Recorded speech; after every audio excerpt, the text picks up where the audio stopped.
Welcome to my studio. I'm Wendy O'Brien. Thanks for dropping by. Understanding how light and shadow work together is probably going to be one of your more defining moments in art. Stay with me here. I'll tell you why. See, if it wasn't for light, we would not have color. Beyond that, the use of light not only creates moods throughout your work, but also defines all objects within your piece. Well, life, really. But do you know how to use that light and shadow to get the best results in every piece you do?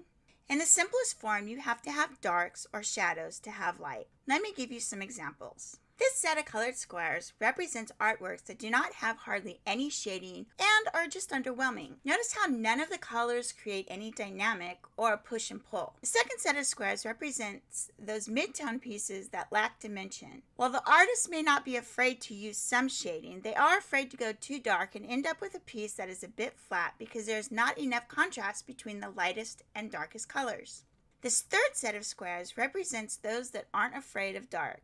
In fact, they go too dark all over the piece and don't allow for the light to shine through. This is the reverse problem of the first set and is rare to find, but it does happen. Pieces end up looking muddy and dark with no dimension. Now let's see what happens when you make a few adjustments to these sets. Notice when you have a higher contrast between colors, you begin to get dimension and the area really comes alive. Look what happens when you have the widest range of color or value in your piece. These squares now pop off the page and no color is underwhelming. They all work together to create a dynamic push and pull as well as creating dimension. These same rules can be applied to any piece, whether color, grayscale, or monotone. You must have the understanding of how to use light and shadow through the use of different values, tones, and shades. This creates the contrast required to make your piece dimensional, dynamic, and pleasing to the eye.